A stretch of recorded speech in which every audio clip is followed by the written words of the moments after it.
इस वक्त हम काठमांडू के भाट बटेनी सुपर मॉल के ठीक सामने हैं।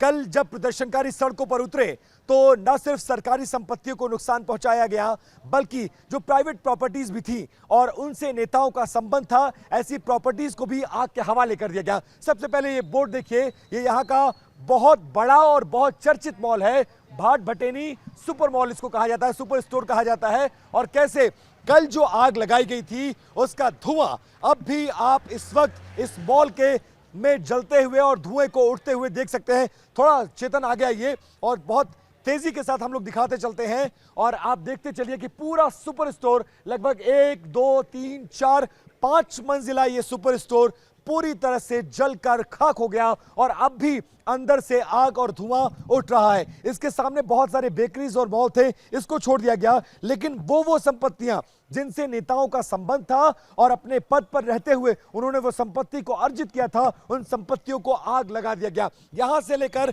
वहां तक आपको दिखाता हूं और लो एंगल पे कैमरा शूट करते हुए जरा चलिए और दिखाइए। ये पूरा स्टोर है, ये फ्रंट व्यू है और इस फ्रंट व्यू को देखते चलिए।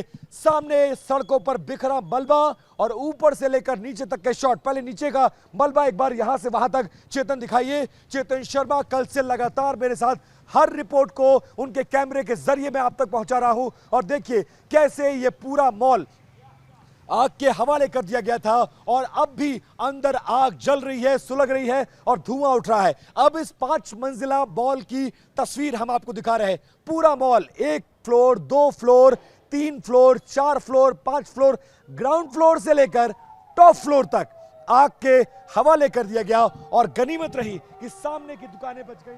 अभी भी कई इमारतें ऐसी हैं जहां पर धुआं निकल रहा है। सड़कों पर खड़ी गाड़ियां, सिर्फ कर्फ्यू के बाद एम्बुलेंस को और प्रेस को जाने की इजाजत है, इमरजेंसी सर्विसेज के अलावा किसी को जाने की इजाजत नहीं है। और सामने भी जहां जहां से हम गुजर रहे हैं अब भी इमारतों में लगा हुआ आग और धुआं आपको नजर आएगा। दूर एक इमारत में आग लगी है और जिस सुपर स्टोर जिसे भाट बटेनी सुपर स्टोर कहा जाता है, यह काठमांडू का बेहद चर्चित इलाका, बेहद पॉश इलाका, और इस पॉश इलाके में प्रदर्शनकारियों ने जमकर उत्पात मचाया और जो भी उनके हत्थे लगा सब कुछ आग के हवाले कर दिया और भाट बटेनी सुपर स्टोर पूरी तरह से जल गया है। और वहां पर मुझे लिखा हुआ नजर आ रहा है वेकअप नेपाल। मतलब जो जिस जेनजी जनरेशन की बात की जा रही थी, वो जेनजी जनरेशन जब सड़कों पर उतरती है कैसे लोगों से अपील करती है। और उसके बाद देखिए ना सिर्फ आग लगाया गया बल्कि सुपर स्टोर में जमकर लूटपाट की गई और अंदर से सामान फेंका गया। ये एक डिनर सेट है, ये डिनर सेट का ये गत्ता है और अंदर ये जो प्लेट्स है, कटोरी है, चम्मच है, सब कुछ तोड़कर यहां पर फेंका गया है और उसकी तस्वीरें आप साफ तौर पर देख सकते हैं। ना सिर्फ तोड़फोड़ की गई है, आग लगाया गया है, बल्कि जमकर इस तरह के प्रतिष्ठानों में लूटपाट भी की गई है और 24 घंटे लगभग होने को आ रहा है और अब भी इन इमारतों में आग लगी हुई है। बाकी किसी को बाहर ना निकलने की इजाजत है, कोई नहीं निकल सकता है और सेना ने साफ कर दिया है कि अगर कोई जबरदस्ती करता है तो हम सख्ती से निपटेंगे। फिलहाल काठमांडू में हालात को काबू में करने की कोशिश की जा रही है, लेकिन आगे अगले कुछ घंटों में क्या होगा इसको लेकर कोई भी प्रेडिक्ट नहीं कर सकता। फिलहाल सिचुएशन को काबू में करने की सेना कोशिश कर रही है और इस तरह के प्रतिष्ठानों में जो आग है वो बताती है कि काठमांडू कल किस दौर से गुजरा है और इस दिन को काठमांडू अपने इतिहास में कभी भी भूल नहीं सकता है। कैमरा पर्सन चेतन शर्मा के साथ विपिन चौबे, TV9 भारतवर्ष, काठमांडू, नेपाल। इस वक्त हमारी मौजूदगी काठमांडू में है और काठमांडू में कैसा उपद्रव हुआ कल वो पूरी दुनिया ने देखा। सरकारी संपत्तियों को तो आग के हवाले किया गया, लेकिन जिन नेताओं ने अपने पद पर रहते हुए वो प्राइवेट प्रॉपर्टीज बनाई उनको भी जनता ने नहीं बख्शा। और हम इस इलाके में जहां पर खड़े हैं ये हिल्टन होटल है।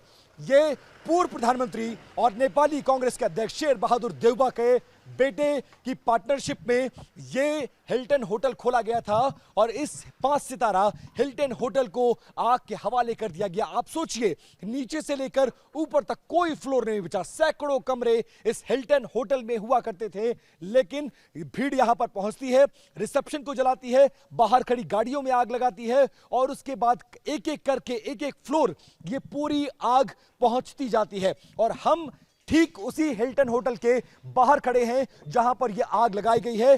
सैकड़ों की संख्या में जो टूरिस्ट होते हैं, जो लोकल्स होते हैं, वो इस होटल में रुके हुए थे।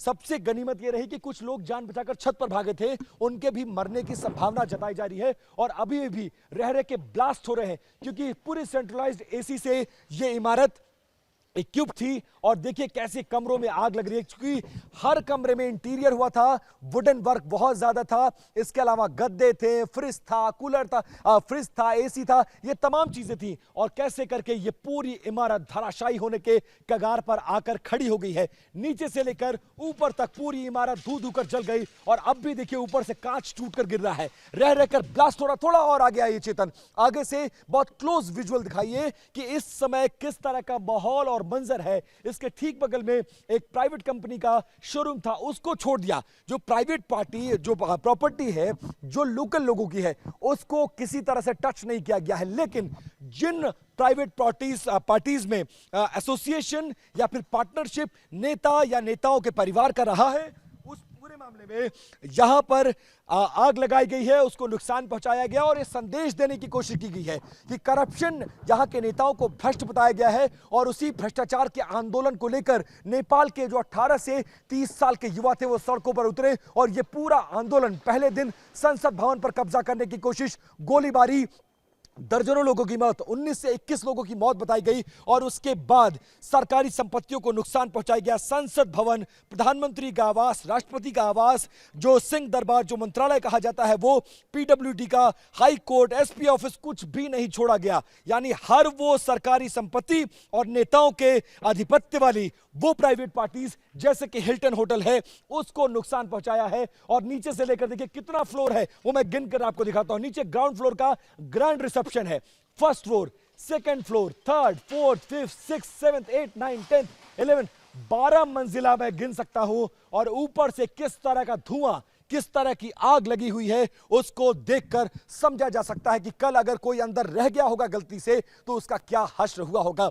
जैसे तैसे होटल में काम करने वाले सैकड़ों की संख्या में जो हॉस्पिटैलिटी के लोग थे, जो मार्केटिंग के लोग थे, जो रिसेप्शन पे थे, जितने मैनेजमेंट के लोग थे, वो भागकर जान बचाए हैं और भीड़ अंदर घुसती गई। एक एक फ्लोर को आग के हवाले किया गया और पूरा होटल धू धू कर जलता गया। लगभग 24 घंटे से ज्यादा का वक्त होने को आया है, लेकिन आग बुझी नहीं है। उस कोने से लेकर इस कोने तक आप धूल, धुआं, गुबार और आग का गोला बने इस बिल्डिंग को देख सकते हैं। और आग बुझाने की भी बहुत ज्यादा कोशिश नहीं हो सकती है, क्योंकि पूरा शहर जल रहा है।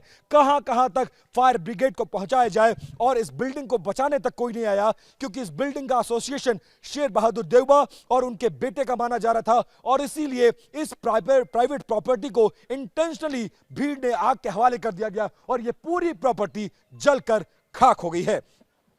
कैमरा पर्सन चेतन शर्मा के साथ विपिन चौबे, टीवी 9 भारतवर्ष, काठमांडू, नेपाल।